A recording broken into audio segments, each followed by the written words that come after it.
الحمد لله وكفى وسلام على عباده الذين اصطفى أعوذ بالله من الشيطان الرجيم بسم الله الرحمن الرحيم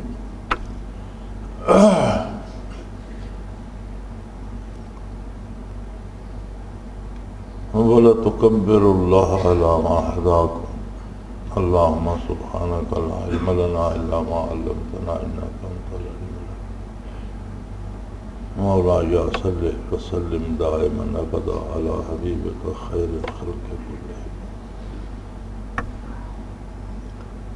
اسلام میں عید کے نام پر دو ہی تہوار ہیں، عید الفطر اور عید الاضحیٰ۔ عید الفطر کے بارے ارشاد باری ہے وَلِتُكْمِلُوا الْعِدَّةَ وَلِتُكَبِّرُوا اللَّهَ عَلَى مَا هَدَاكُمْ، کہ رمضان المبارک کے دن پورے کر لو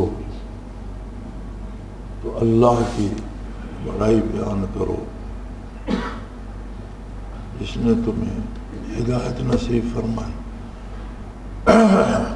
توفیق عمل نصیب فرمائی، ایمان نصیب فرمایا۔ عید الفطر کی خوشی اس بات کی ہے کہ اللہ کریم نے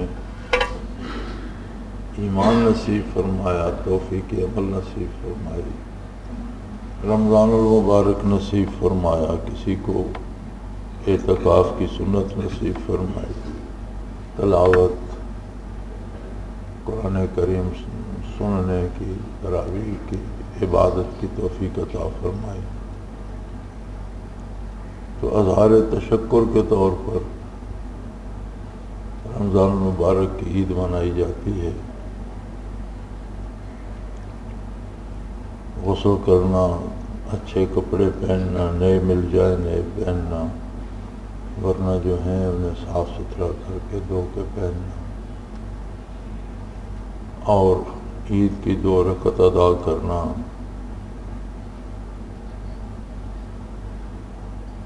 یہ سارے معمولات ہیں عید کے، اور یہ اظہار شکر کے لیے ہے۔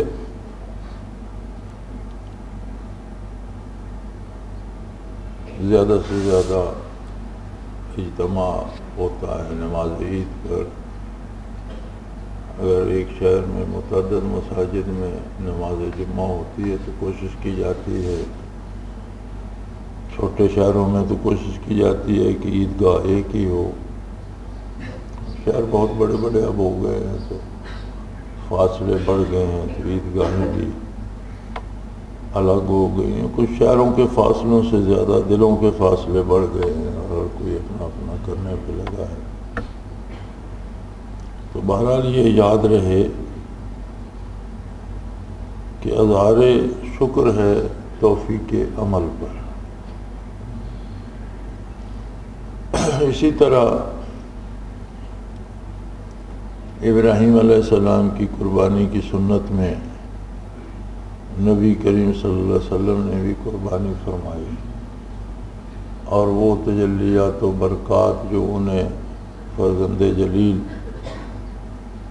پیش کرنے پر نصیب ہوئی تھیں، قربانی کرنے والوں کو نصیب ہوتی ہیں، اس نعمت کے ادائے شکر کے لیے بھی عید کا لفظ استعمال ہوا۔ خوشی کے موقع کو عید کہتے ہیں۔ عیسیٰ علیہ السلام کی دعا پر جب آسمان سے کھانوں کا نازل ہوا، اس دعا میں انہوں نے قرآن حکیم میں ارشاد ہے کہ ہمارے لیے آسمان سے کھانے نازل فرما لتکون عیداً لنا، تاکہ وہ ہمارے لیے عید کا دن، خوشی کا دن بن جائے، اظہار شکر کا دن بن جائے۔ اور اظہار شکر سے زیادہ اور خوشی کیا ہوتی ہے؟ یعنی کسی کو نعمت نصیب ہو اور اس پہ شکر ادا کرنے کی توفیق نصیب ہو، تو یہی سب سے بڑی خوشی ہے۔ ہماری بدنصیبی ہے کہ ہم نے یہ جو چیزیں تھیں ان سب کو رسومات اور عادات کی نظر کر دیا ہے، اور ہر دوسرے دن کوئی نہ کوئی تہوار رکھ لیا ہے، اور اس پہ کھانے وانے، ناچ گانے، جشن وغیرہ ہوتے ہیں، بجائے شکر کرنے کے ناشکری کے مرتکب ہوتے ہیں ہم لوگ۔ اسلام بڑا سیدھا سادہ اور سادہ سا مذہب ہے، اس میں تکلفات نہیں ہیں، اگرچہ اب ہم لوگوں نے بہت سے تکلفات ایجاد کر لیے ہیں، لیکن اسلام کی حقیقی صورت بہرحال انشاءاللہ قائم رہے گی، اور بڑے خوش نصیب ہیں وہ لوگ جنہیں اللہ اس کام کی توفیق دے گا۔ یہ اس کی عطا ہے کہ یہ توفیق عطا فرمائے کہ صحیح دینی نظریات، عقائد اور اعمال پر عمل رہے، اور اللہ کریم رسومات، بدعات، رواجات سے محفوظ رکھے۔ یہ ساری خطرناک چیزیں ہیں، اور دین کو اتنا نقصان دین مخالف قوتوں سے نہیں پہنچتا جتنا دین کے نام پر جو چیزیں ایجاد کر لی جاتی ہیں وہ نقصان پہنچا۔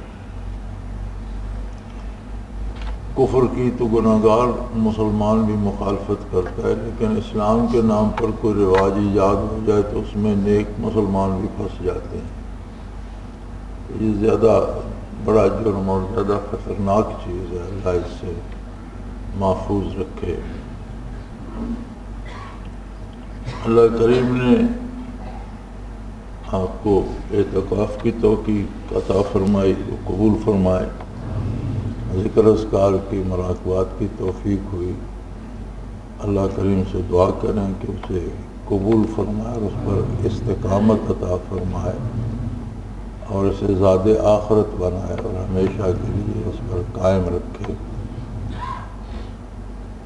جو نعمتیں نصیب ہوئی ہیں ان کی حفاظت کیجیے، تحفظ کیجیے، اور کوشش کیجیے کہ اللہ پاک ان میں زیادتی فرمائے۔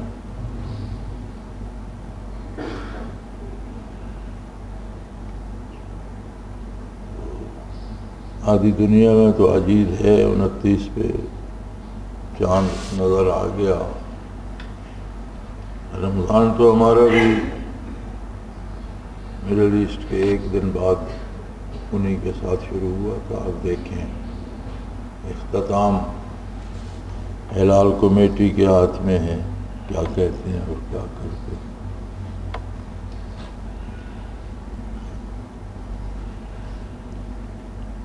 آدھے پاکستان میں تو عجیب ہے بھی، یہ کوئی بورا اور آغاخانی وغیرہ جو کراچی میں وہ بھی کر رہے ہیں۔ سرحد والے تو خیر پہلے ہی اپنی مرضی سے روزہ رکھتے ہیں، اپنی مرضی سے عید کرتے ہیں۔ ایک روزہ شعبان کا رکھ لیتے ہیں اور ایک آخری رمضان میں آخری دن عید کر لیتے ہیں۔ وہ کچھ اپنی بھی منواتے ہیں نا، ساری اللہ کی نہیں مانتے۔ تو زیادہ غالب امکان چاند کے نظر آنے کا یہ ہے۔ دیکھیں کبھی بادل ہوتا ہے، کبھی مطلع صاف نہیں ہوتا، ہر بندے کو نظر نہیں آتا۔ کمیٹی کیا فیصلہ کرتی ہے، لیکن بہرحال جو بھی ہو، اگر روزہ ہو یا عید ہو تو اللہ کرے جو حق ہے وہ ہو، کیونکہ عید کے دن اگر عید ہے اور روزہ رکھوا دیا جائے تو وہ روزہ رکھنا حرام ہے، اور عید نہیں ہے اور روزہ ہے اور روزے میں رمضان میں عید کر دی جائے تو وہ حرام ہے۔ یہ دونوں صورتیں خطرناک ہیں۔ جنہوں نے فیصلہ کرنا ہے اللہ کریم انہیں صحیح فیصلے کی توفیق عطا فرمائے، اور اللہ کرے کہ جس طرح اللہ کریم نے اس کا افتتاح فرمایا، توفیق عمل فرمائی، اسی طرح اختتام بھی حق پر نصیب ہو۔